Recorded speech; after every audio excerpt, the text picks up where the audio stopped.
I've been writing some songs to use as background music for all of the content that I make. I've got roughly around 15 different ideas, and I think that's enough for an album. So this is the official part 1 of me writing an instrumental album. I've already made a few videos relating to some of the music that will be featured on the album. If you're interested in any of those, I'll link them down in the description below. But one of these videos was actually an in-depth walkthrough of the 10 ideas that I had at that time. That's the album. Well, kind of. It's 12 out of 15 songs, so almost there. Essentially, it's just the structure and any ideas that I had for any of the songs.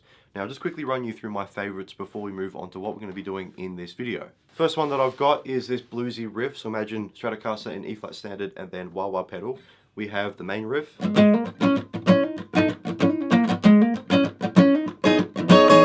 You hear that really rhythmic strumming pattern. Second riff is going to be...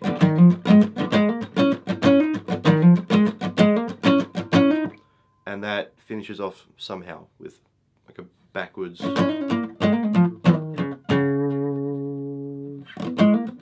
next one is like a jazz inspired thing. I just wanted to write something a little bit more complicated than what I had done previously with the C# major track. Sounds like this. And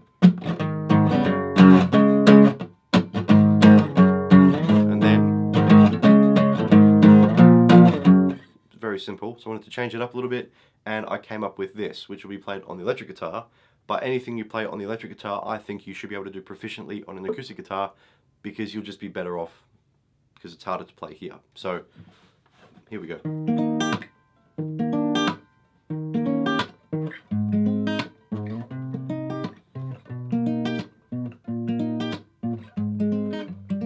And then that sort of thing again, but finishing on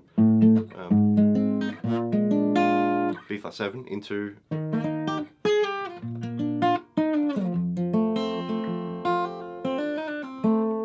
Not really sure what to do melodically there with those chords, but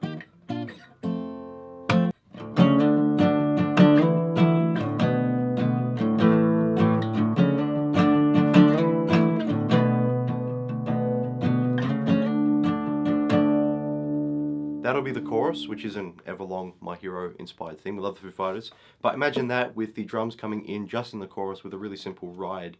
6/8 beats of 1 2 3 snare 5 6 kick 2 3 snare 5 6, really basic drum beat. And then the piano for the chorus will have maybe just root notes playing, kind of matching that, which I think would be really cool.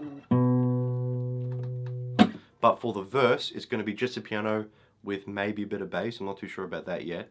And it's going to be really simple. To some people this may be boring. To me it's really emotional because of the space and the airiness, I guess, between just a really basic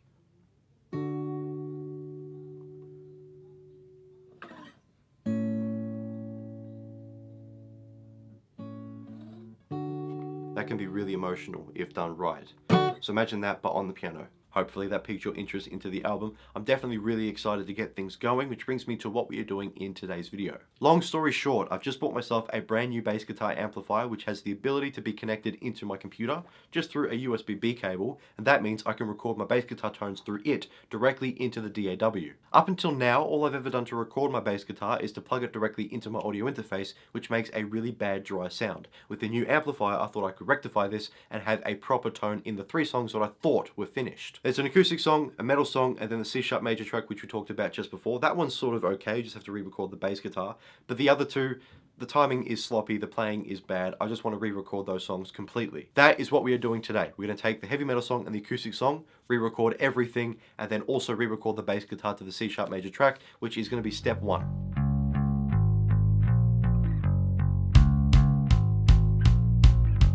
With the bass guitar recorded, that means the C# major track is essentially finished, at least at this point in time. So now we can move on to the heavy metal song.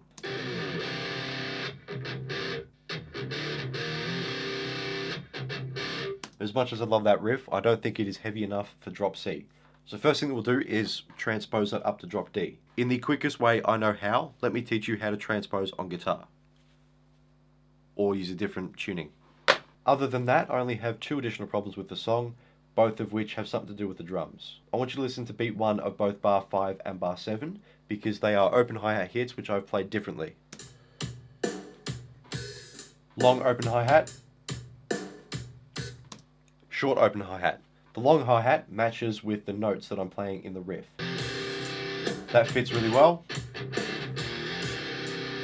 That open hi-hat seems out of place. So first thing I need to do is re-record both of the verses.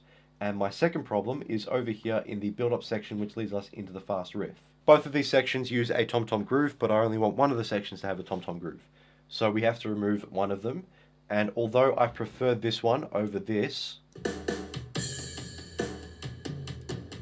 with the riff,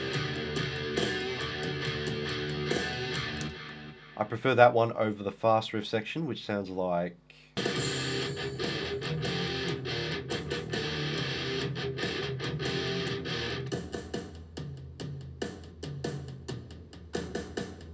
That's really uninteresting. What I'd rather do is a double kick groove, but I can't do that because of the limitations of my drum kit. My drum kit is a really good, cheap, affordable, beginner practice electric kit. The reason that I got it is, first of all, mesh heads, that's important, but I could add a second crash and a fourth tom-tom.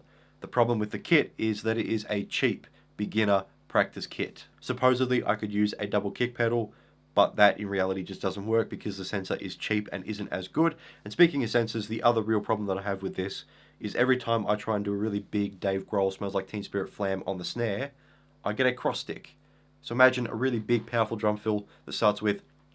So because I can't record what I want to record for this section, and I can't work out anything better, I'm going to leave it as is, and unfortunately I'm going to need to rewrite this part, which I much prefer over that. We're going to keep this Y Wait, it's what I've titled the riff, Y Wait Drop C version, which will have the drums and everything as is, but we'll also do the drop D version. Because, like I said in the beginning of the video, I want to use these songs as background music for my content.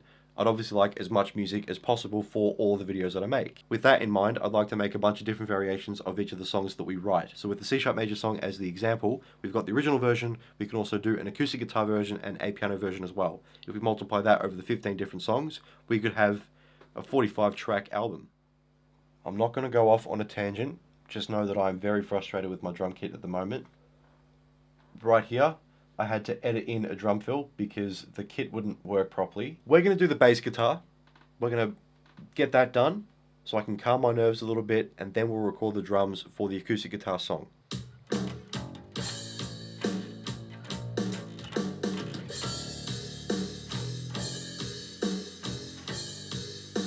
Took me a few tries, but I got it. Best part is that I could remember how to play the riff. Drums are done, bass is done, I've calmed down a little bit.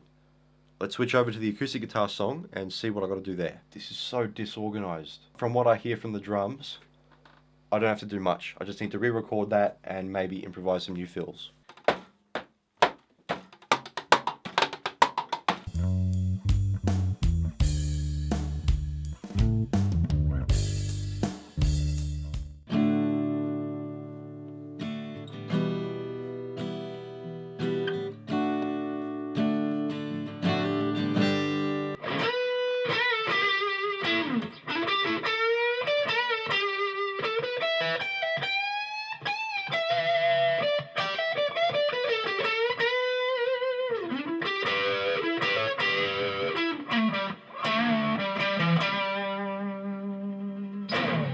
Now that I'm nice and warmed up, we can start learning the lead guitar solo, which I think was mostly improvised. The biggest tip that I can give you for learning guitar solos is be the one that wrote it and recorded it, because it will make things a lot easier.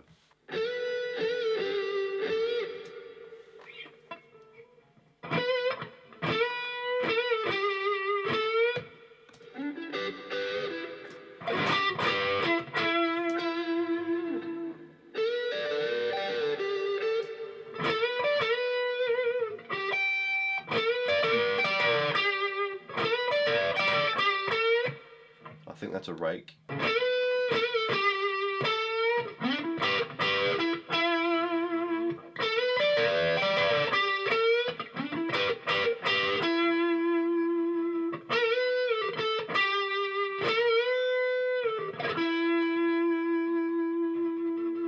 Now we've got the guitar solo finished alongside the piano, acoustic guitar, bass guitar, and then the drums. All we have left are 3 different electric guitar tracks.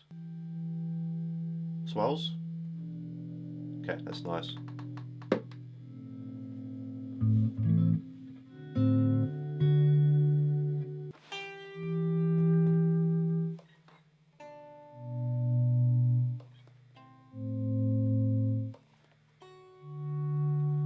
I'll use my volume pedal for this, but a swell is just play the note with the volume turned all the way off.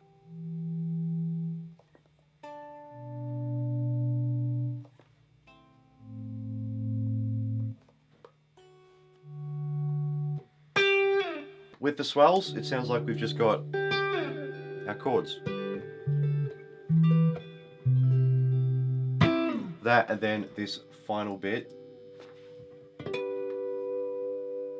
is just some harmonics there. I'll record that and then this song is finished. And that's everything. Apart from mixing, the acoustic guitar song is done, which means, probably should save that, we can move back onto the Why Wait Drop D heavy metal riff. I know exactly what I need to record for the heavy metal song, so we may as well just get it done.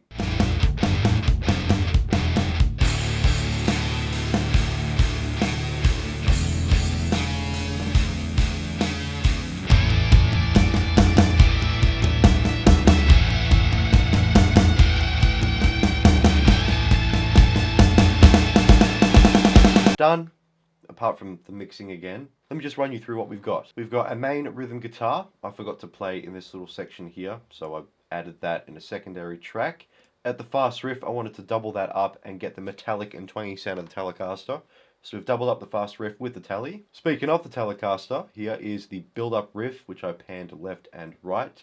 And then under that, we have the piano. I love adding just the low octaves on the piano because it really builds the sound and makes it bigger. Underneath that, we've got a tritone, which is in between your 4th and 5th note of your scale, your augmented 4th diminished 5th, which essentially just means D, E, F, G, A. The tritone is in the middle of your 4th and 5th note, which was G and A. So your G sharp or A flat is your tritone in the key of D. I'm using the tritone to build tension in the fast riff section. I've actually got it fading in, so the more that we hear of the fast riff, the more tense it feels. This is important because this tension gets resolved once you move into the next section, which creates that what's supposed to be big, powerful, final, last bit of the song.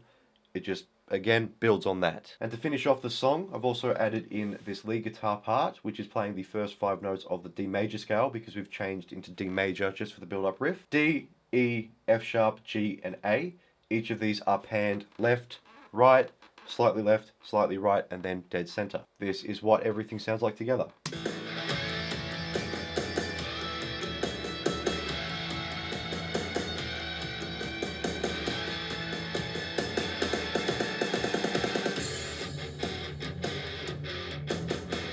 On top of the mixing, I also need to add the effects of the tracks that need it. So for the scale, I need reverb.